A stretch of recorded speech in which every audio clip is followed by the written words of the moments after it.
उपस्थित हैं, माताएं और बहनें, जितने भी भाई यहाँ उपस्थित हैं, सबके चरणों में कोट कोट सलामी। गायक रामनाथ यादव यानी छोटे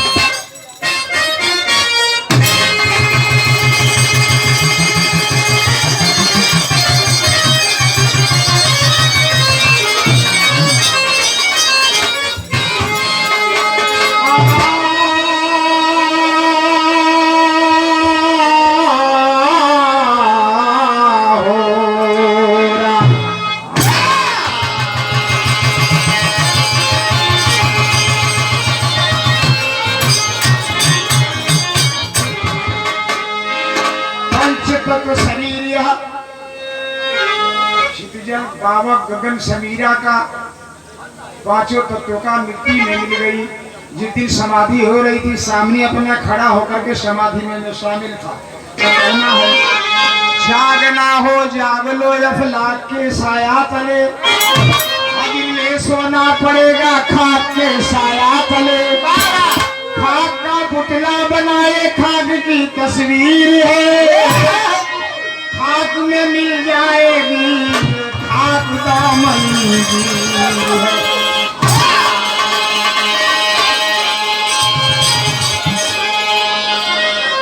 ध्यान देंगे एक लाइन पर। मोहम्मद साहब मदीना को मदीने से भेजे थे, मोहम्मद साहब मदीना को मदीने से भेजे थे, सजाए थे मदीना को ज्ञान दे के भेजे थे। जाओ मेरे लाल धरती पर कुछ फरमान दे के भेजे थे। शाम विद्या का समावेश दिए थे, कीर्तन लोकगीत बिरहा का गान दे के भेजे थे। सिख ना ईसाई, सिख ना ईसाई, ना हिंदू ना मुसलमान बना के भेजे थे। समाज सेवा करना मेरे लाल, अच्छा इंसान बना के भेजे।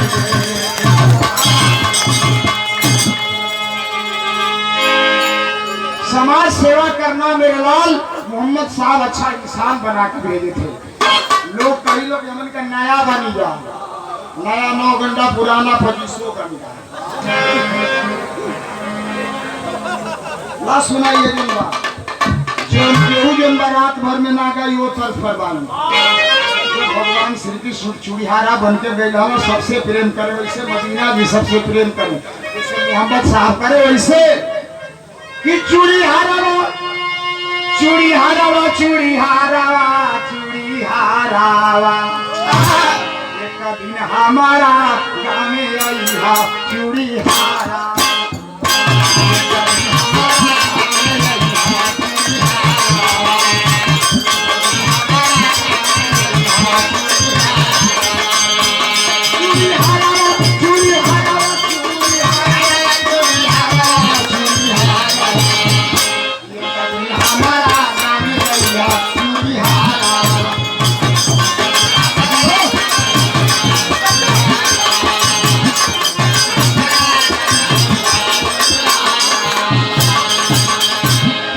पलानी बाटे चचारावा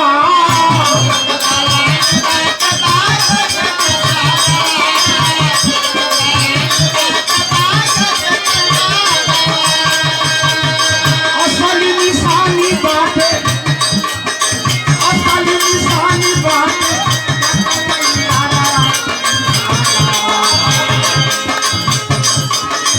असली निशानी बाटे नारा चूड़िहारा। हमारा गाँव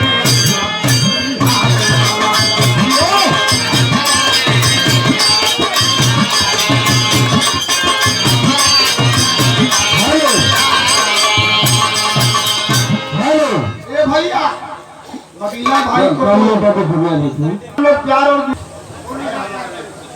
सगरी हमारे खातिर मुलायम सिंह अखिलेश यादव जम्बा भाई की अंतिम संस्क्रिया में भेज दिए। का मेरे भाई सारा बधाई सारा। मदीना बाबू मदीना बाबू अब मदीने में गईला, मदीना बाबू अब मदीने।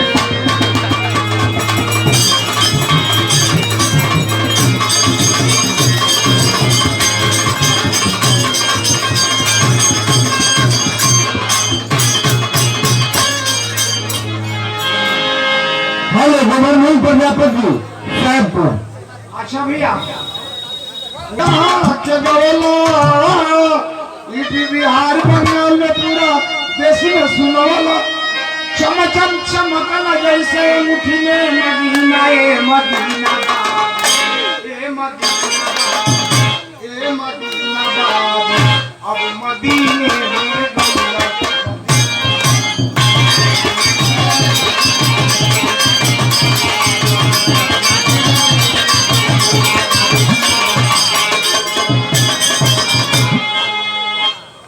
सितंबर के विपत्ति आई घूम के प्राण के लगाई तुम्हारी बाबू के चूम के आज के मन तुम्हारी दुख दीना ए मदीना बाबू गाँव देहात रोवे अब नहीं आईबा बेचन के जैसे न सूरत देखैबा रोला दिलवा दुखाला रग रग भी न ए मदीना बाबू अब मदीने में घरवा मदीना बाबू पांच कुमारी रोवे दूई थे कुमारी पांच कुमारी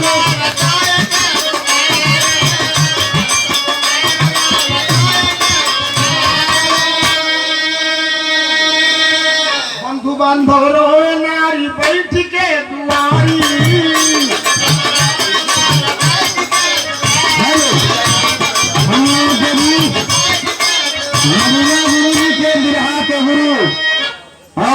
उत्तर प्रदेश सरकार द्वारा